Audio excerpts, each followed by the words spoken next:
Bebop. Welcome to Artist Bebop number 43, the weekly ramble, where I take a timer, set it for 22 minutes, and ramble my artistic heart out. So here we are. It's funny because I'm kind of thinking about things I possibly could talk about when I do these segments throughout the week. And it's always interesting to see how much I come in here and retain. So one of the big ones is something I wrote about that. So I take some of my many kids to the to their yearly checkup, and so you sign in. They get weighed in, all this stuff, the screening, I guess, questionnaires, all that fun. And then we are sitting in a waiting room. Now, I'm with my children all day, all night, until they slumber. So, you could view it as bonding time, but we get plenty of bonding time that is not waiting in a room, not conducive to children being children, because they're, of course, trying to get into everything. But, they calm down, and then quickly I kind of get anxiety when I'm stuck in a situation like this, because it's not how I structured my life to just idle somewhere and wait. It's been a long time since I've had to deal with anything like traffic or, I don't know. So a light bulb came on, and this isn't uncommon. I have other situations where I have downtime, and for me, I need to be productive during those times. So I do my daily writing. It's called the Daily Ramble, and I don't know how long that's been going on. I started it, I think, in March. And I'm very proud. I don't miss a day of what is essentially a journal. And I took my phone out and started writing the piece for that day. And then time flew by. And when we were out of there. But it reminded me. And what that piece was about was so many times when people are searching for the answer to promoting their art or whatever they're doing.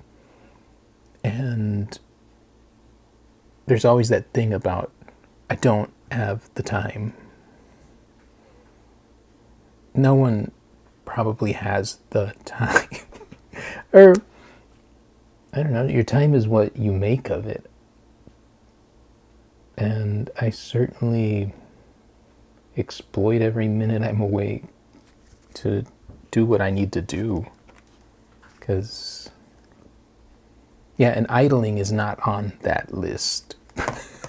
Sitting there doing nothing. Not on my list. That's very hard for me to do. I was telling a friend today that I probably need sedatives. And then I'll stop. My mind will stop moving. I don't know. Would it?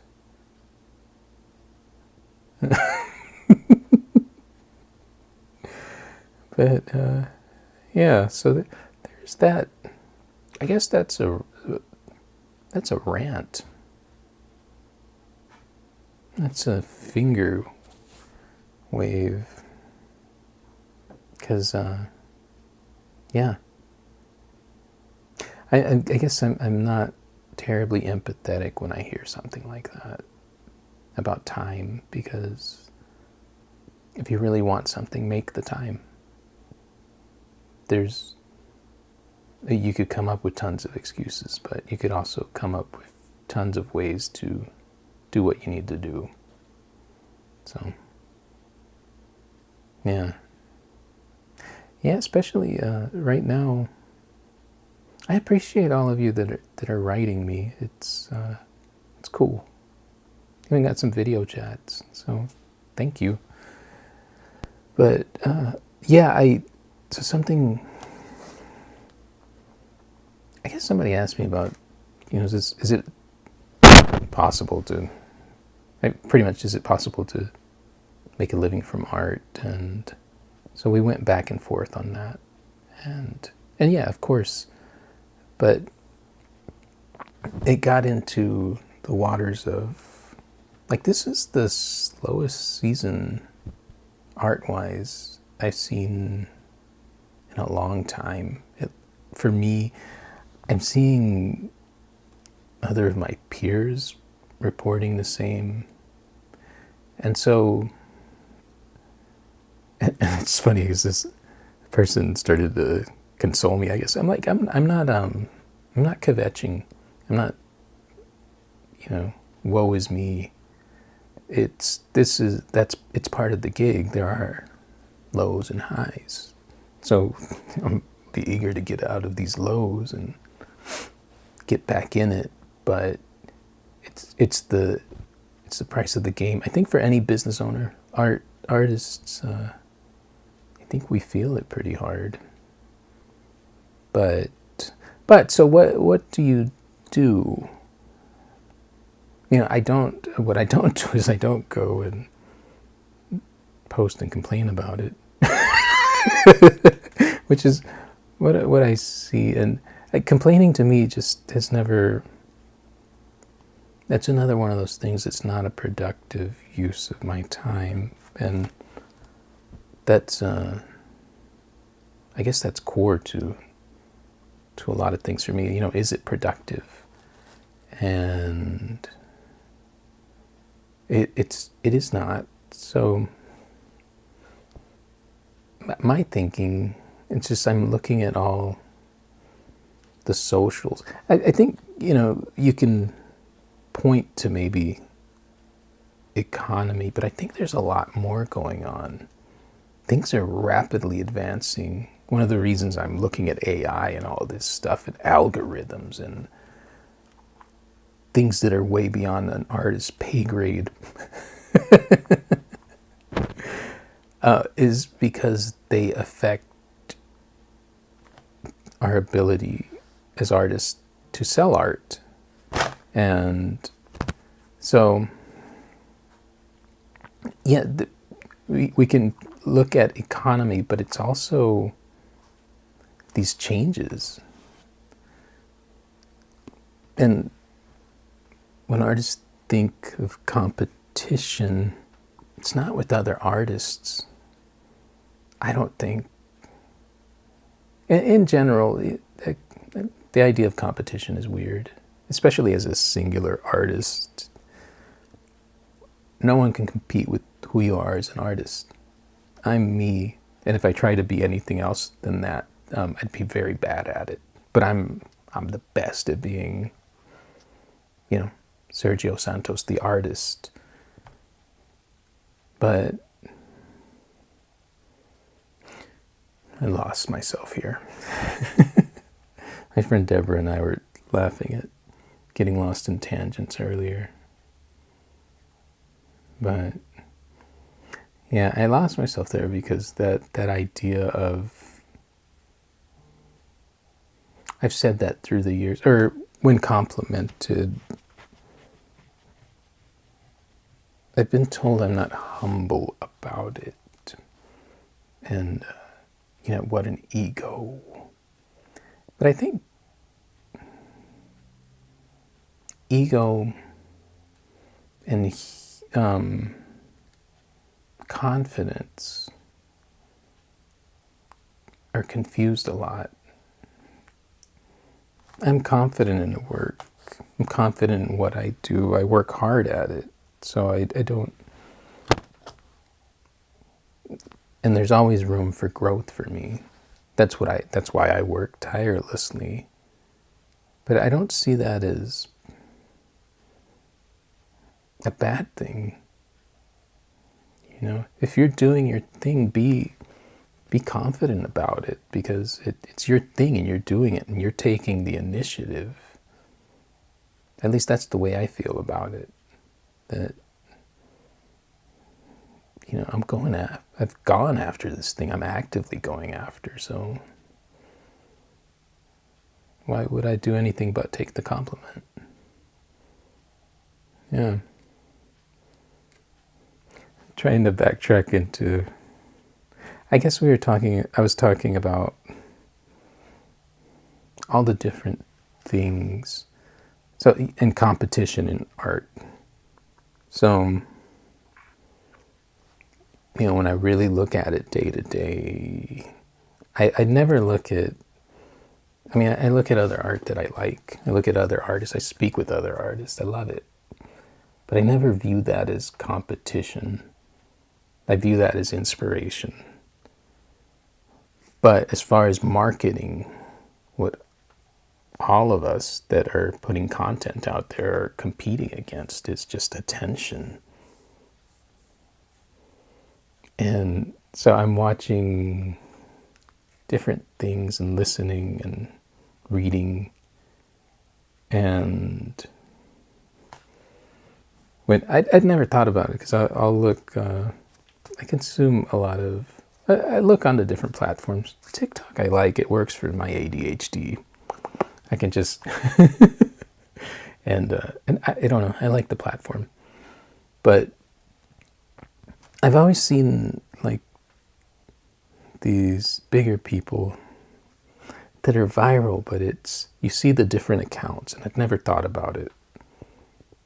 I don't know if, and maybe I'm just not bright, but like you'll see different accounts posting this content, and what that is sometimes, probably most of the time, a company that's been hired that creates on all these different accounts with different editors, different looks, same content, but just put out there at an alarming rate. So then there's little old me. And so how do you compete with that? And yeah, I was thinking about that. And I was thinking about, things are slower. And that's part of it. There's more and more of that. As there's more awareness of what social media can do, bigger pockets put money into it. And so it's harder to cut through the noise. So, I've had a good rhythm the past few years. And so I'm a little shook by the drop I seen. And so I'm looking at my content and saying, well, that worked, but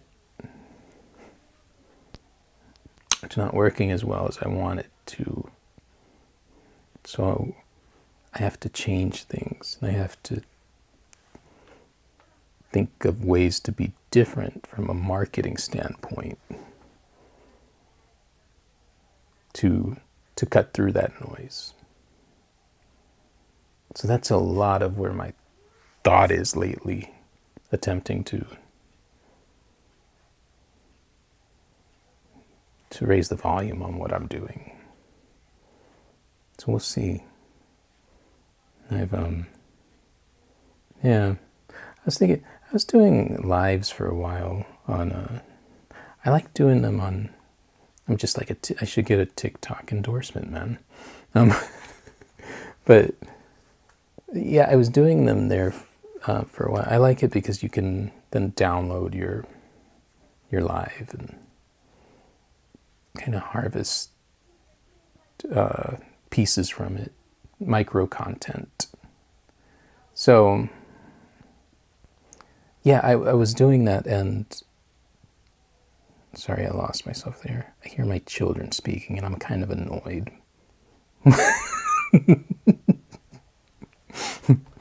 Real moment there.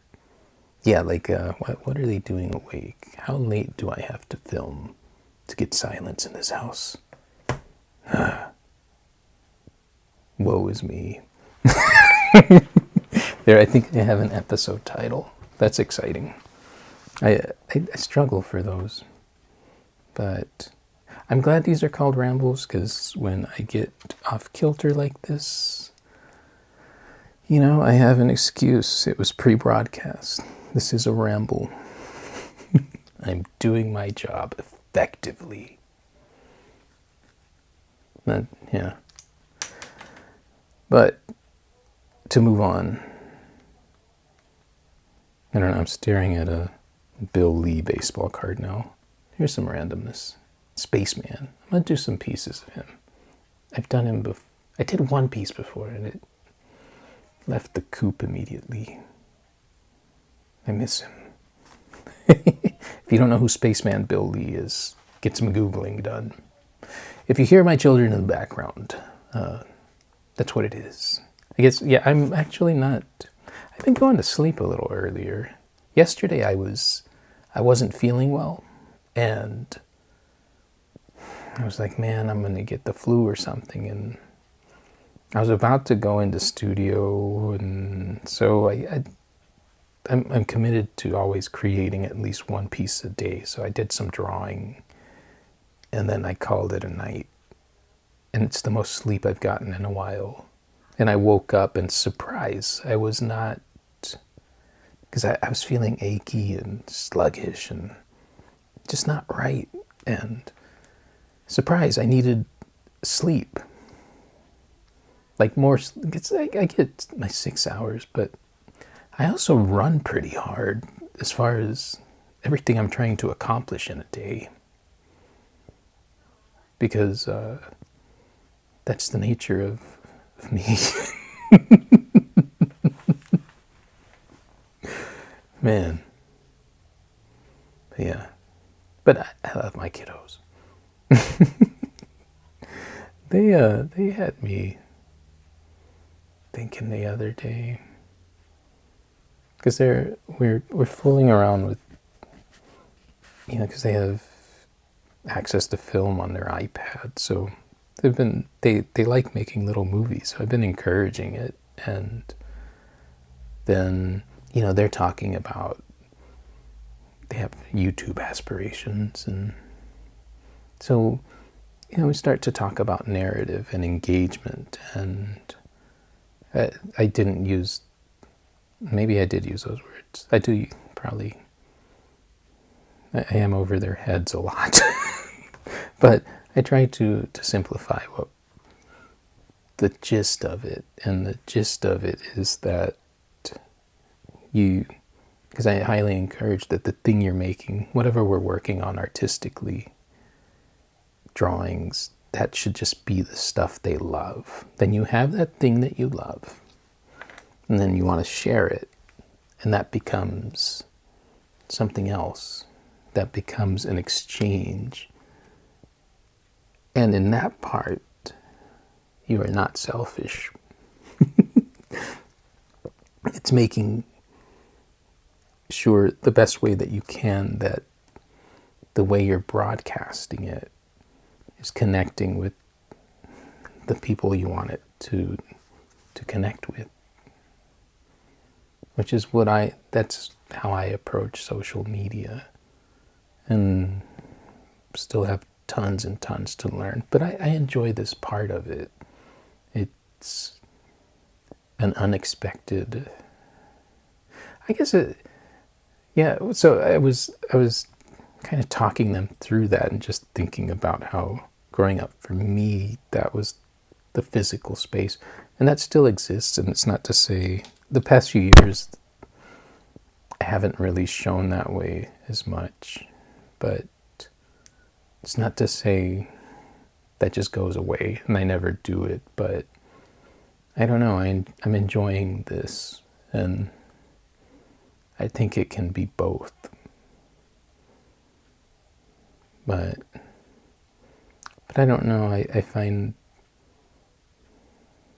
I've said this a lot before, but you're casting a net and say I cast it here in my surroundings, how likely am I to get the people that are connecting with the things I'm doing and presenting and saying, as opposed to blasting it out to the world? Which net, catches the most friends? So, which was interesting talks that I'm having with my children, and yeah, very cool. I feel somewhat wise.